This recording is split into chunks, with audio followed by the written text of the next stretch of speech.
오늘 말씀의 제목은 7절입니다. 내가 주의 영을 떠나 어디로 가오리까? 내가 주의 영을 떠나 어디로 가며 주의 앞에서 어디로 피하리까? 이것은 내가 절대 주님을 떠날 수 없습니다. 주님 앞에서 피할 수가 없습니다. 그런 고백입니다. 내가 주님을 떠날 수 없는 이유, 주님 앞에서 도망칠 수 없는 이유, 오늘 네 가지를 살펴보려고 합니다. 하나님을 떠나서 살 수 없고 하나님 앞에서 도망칠 수 없는 그 이유를 여러분이 붙드시기 바랍니다. 오늘 네 가지가 있는데, 첫째는 1절로 6절입니다. 오늘 읽었던 1절, 6절. 하나님은 나를 전지하심으로 아시기 때문에, 하나님은 나의 모든 것을 아시기 때문에 내가 절대로 주님을 떠날 수가 없고 주님 앞에서 도망칠 수 없습니다. 첫 번째 이유입니다. 1절에 여호와여 주께서 나를 살펴보셨으므로 나를 아시나이다. 여기 아신다고 하는 건 전지하심으로 아는 겁니다. 모든 걸 아시는 거예요. 여기 살펴봤다고 하는 히브리어 원어는 금강석을 캐듯이, 땅속에 있는 보물들을 캐듯이, 또 물줄기를 발견하듯이 땅을 파헤치고 샅샅이 뒤져서 살펴보는 겁니다. 그냥 이렇게 쓱 살펴보는 것이 아니라 광부들이 금을 캐고 은을 캐고 동을 캐듯이 이런 보석들을 찾듯이 샅샅이 살펴보는 것을 의미한다고 합니다. 그런 식으로 나를 살펴보시고 나를 전지하심으로 모든 걸 아시기 때문에 나는 주님을 떠날 수가 없습니다. 2절에는 내가 앉고 일어섬을 아시고 멀리서도 나의 생각까지 밝히 하십니다. 하나님은 멀리 계셔도 저와 여러분들의 생각까지, 여러분의 무슨 목적, 삶의 의도, 의향, 마음의 생각과 그 모든 것까지 밝히 하시는 주님이기 때문에 주님 앞에서 나는 도망칠 수가 없습니다. 주님을 떠나 살 수가 없습니다. 심지어는 3절에 나의 모든 길과 내가 눕는 것을 살펴보셨으므로 나의 모든 행위를 익히 아십니다. 여기 나의 가는 모든 길과 내가 눕는 것을 한마디로 말하면 모든 행위입니다. 아침에 낮에 걸어다니는 모든 길, 밤중에 내가 눕는 모든 것은 나의 삶의 모든 거예요. 아침과 저녁, 이 모든 행위를 익히 하십니다. 심지어는 4절에 여호와여 내 혀의 말을 알지 못하는 것이 하나도 없습니다. 이 원어적인 뜻은 이렇다고 합니다. 내가 말하기 전에, 내가 혀로 무슨 말을 하기도 전에 하나님은 내가 무엇을 말하려고 하는지도 아십니다. 그런 뜻이래요. 여러분이 어떤 말을 내뱉기도 전에 하나님께서는 무엇을 말하려고 하는지도 다 아신다는 겁니다.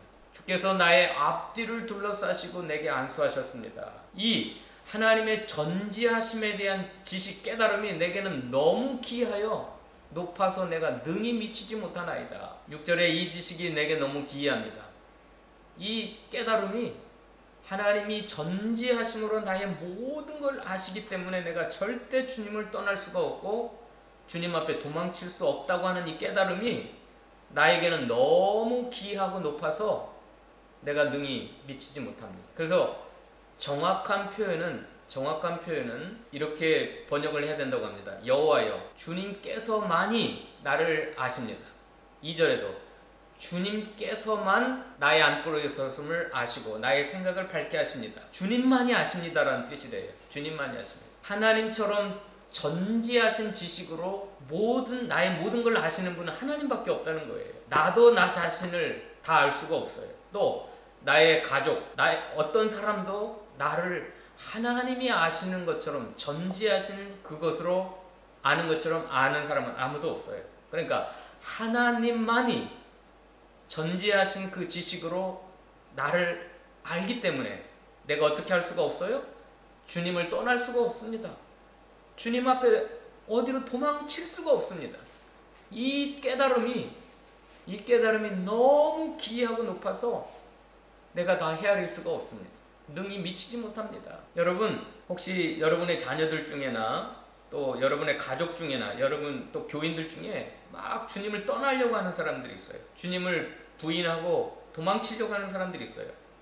그런데 이 1절에서 6절까지의 이 지식에 대한 깨달음, 하나님이 전지하심으로 나의 모든 걸 안다고 하는 이 깨달음만 있다고 한다면 어떻게 하냐면 너 떠나려면 떠나라. 너 주님 앞에서 도망치려면 도망쳐라 할 수 있어요. 정말 그 깨달음이 없기 때문에 하나님을 부인하고 도망치고 싶은 마음이 있는 겁니다. 그 다음에 두 번째 이유가 있어요. 내가 주를 떠날 수 없고 주님을 피할 수 없는 두 번째 이유가 8절로 12절까지입니다. 8절로 12절까지 한번 천천히 읽어봅시다. 두 번째 이유인데요. 내가 하늘에 올라갈지라도 거기 계시며 소울에 내 자리를 펼지라도 거기 계시니이다. 내가 새벽 날개를 치며 바다 끝에 가서 거주할지라도 거기서도 주의 손이 나를 인도하시며 주의 오른손이 나를 붙드시리이다.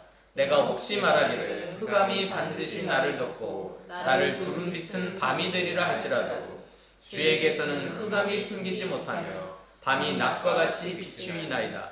주에게는 흑암과 빛이 같음이니이다. 이게 두 번째 이유예요. 두 번째 이유는 뭐냐면 하나님의 편재하심입니다. 신학적인 용어로. 이거 어려우면 또 어려운 말로 뭐냐면 무소부재하신 하나님이기 때문에 무소부재라고 하는 건 안 계신 곳이 없습니다. 편재하신다고 하는 건 어느 곳에나 계십니다. 하나님은 하늘에 올라갈지라도 거기 계시고 여기 스울이라고 하는 것은 하나님의 긍휼이 임하지 않는 지옥을 가리켜요. 지옥. 하나님의 긍휼과 자비가 주어지지 않는 그 지옥에 내 자리를 펼지라도 거기 계십니다. 새벽 날개를 치며 바다 끝에 가서 거주할지라도 여기 새벽 날개라고 하는 건 아침에 또 붉게 타오르는 태양빛입니다. 태양빛. 그 구약시대 성도들은 가장 빠른 것이 아침에 떠오르는 새벽을 밝히는 빛이라고 생각했어요. 태양빛. 태양빛과 같이 빠른 빛의 속도로 하나님을 피하여 하나님을 떠나 바다 끝에 가서 거주할지라도 10절에 거기서도 주의 손이 나를 인도하시고 주의 오른손이 나를 붙드시나이다. 야, 바다 끝은 어딜까요? 구약시대의 구약성경의 바다는 지중해를 가리킵니다. 그리고 지중해 끝은 어디냐면 서바나. 그게 사도 바울이 땅끝까지 가려고 했던 그 스페인입니다. 오늘날 스페인. 다시스예요. 다시스. 니느웨에 가서 복음을 전하라 했던 하나님께서 요나가 여호와의 낯을 피하여 다시스로 도망하려 하다가 배를 타고 가다가 폭풍을 만났잖아요. 그 다시스가 바다 끝이에요. 로마서에서는 서바나. 사도 바울이 거기까지 가려고 오늘날 말하면 스페인인데 서바나로 가려고 그렇게 힘을 썼는데 결국은 못 갔지요. 바다 끝이 거기에요. 태양빛보다 더 빠른 속도를 가지고 바다 끝에 가서 하나님의 낯을 피하여 여호와의 낯을 피하여 도망쳐서 하나님을 떠나 거기 간다 할지라도 어떻게 돼요? 10절에 거기서도 주의 손이 나를 인도하시고 주의 오른손이 나를 붙드시기 때문에 나는 주님을 떠날 수가 없습니다. 주님을 피하여 도망칠 수가 없습니다. 왜요? 하나님의 편재 때문에, 하나님의 무소부재하신 성품 때문에. 그래서 사람들은 생각하기를 흑암이 나를 덮으면 빛이 사라지고 밤이 되면 혹시 하나님은 그 어두움 속에는 계시지 않을까? 근데 뭐라고 그래요? 12절에 주에게서는 흑암이 숨기지 못하며 밤이 낮과 같이 비추이나니 주에게는 흑암과 빛이 같음이니이다. 그 이사야 45장에는 빛도 지으신 하나님께서는 흑암도 지으셨다 그랬어요. 빛을 창조하신 하나님께서는 흑암도 창조하셨기 때문에 빛의 세계만 하나님이 계시고 지배하시는 게 아니라 흑암의 세계도 창조하셨고 흑암의 세계에서도 존재하시는 하나님이셔요. 뭐 하나님이 육신의 눈처럼 흑암 때문에 못 보실까? 없어요. 그렇지 않아요. 하나님의 편재 때문에, 하나님의 무소부재하신 성품 때문에 나는 주님을 떠날 수가 없습니다. 나는 주님 앞에 도망칠 수가 없습니다. 두 번째 이유입니다. 자, 세 번째 이유가 나오는데요. 13절로 15절까지, 13절로 15절까지 세 번째 이유입니다. 내가 주를 떠나 살 수 없고 주님 앞에 도망칠 수 없는 이유. 그래서 내 내장을 지으시며 나의 모태에서 나를 만드셨나이다. 내가 주께 감사함은 나를 지으심이 심히 기묘하심이라. 주께서 하시는 일이 기이함을 내 영혼이 잘 아나이다. 내가 은밀한 데서 지음을 받고 땅의 깊은 곳에서 기이하게 지음을 받을 때에 나의 형체가 주의 앞에 숨겨지지 못하였나이다. 세 번째 이유. 하나님이 나를 심히 기묘하게 창조하셨기 때문에 나는 주님을 떠날 수가 없고 주님 앞에서 도망칠 수 없습니다. 하나님은 내 내장을 지으셨어요. 히브리어 원어는 콩팥입니다. 콩팥. 하나님은 내 콩팥을 지으셨어요. 나의 모든 내장을 창조하셨어요. 어머니 모태에서부터 나를 만드셨어요. 하나님은 내가 주께 감사하고 나를 지으심이 심히 기묘하심이라. 이것을 다른 번역으로 하면 나를 걸작품으로 만드셨습니다. 그렇게 번역한 성경도 있어요. 하나님이 나를 하나님의 걸작품으로 만드셨기 때문에 하나님은 나를 놓지 않아요. 여러분, 어떤 예술가가 자기 작품을 천히 여기고 갖다 버리고 그런 사람은 없어요. 어떤 훌륭한 예술가가, 미술가, 음악가, 자기가 심혈을 기울여서 만든 작품을, 그 걸작품을 천히 여기거나 함부로 여기거나 갖다 버리거나 그런 사람은 아무도 없어요. 자기가 온 심혈을 기울여 걸작품을 만든 그 예술가는 그걸 소중히 여기고 귀히 여기고, 그게 없어질까봐, 그게 흠집이 날까봐 그 자기 목숨보다 더 사랑하는 것이 걸작품입니다. 하나님도 마찬가지예요. 하나님께서 나를 창조하셨는데 걸작품으로 만드셨어요. 저와 여러분을 나를 지으심이 심히 기묘하심이라. 옛날 성경에는 신묘막측하심이라. 신묘막측하게 하나님이 지으셨기 때문에 하나님의 것이에요. 그래서 나를 하나님이 놓지 않아요. 나를 아무 때나 그냥 방치해두거나 나를 멸시하거나 나를 갖다 버리거나 그렇지를 않아요. 14절에 내가 주께 감사하면 나를 지으심이 심히 기묘하심이라. 주께서 하시는 일이 기함을 내 영혼이 잘하나이다. 내가 은밀한 데서 지음을 받고 땅의 깊은 곳에서 기이하게 지음받을 때에 나의 형체가 주님 앞에 숨겨지지 못하였나이다.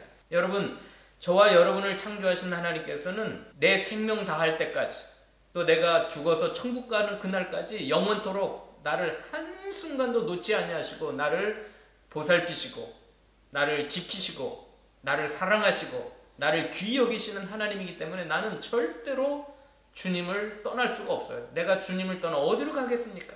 내가 주님 앞에 피하여 어디로 도망칠 수가 있겠습니까? 나를 지으신 하나님이 나를 놓지 않는데, 아까 우리가 찬양했듯이 주의 생각, 그 다음에 그게 네 번째입니다. 마지막 네 번째 이유 읽어봅시다. 16절로 18절입니다. 네 번째 이유, 내가 주를 떠날 수 없고 내가 주님 앞에 도망칠 수 없는 네 번째 이유, 내 형질이 이르기 전에 주의 눈이 보셨으며 나를 위하여 정한 날이 하루도 되기 전에 주의 책에 다 기록이 되었나이다.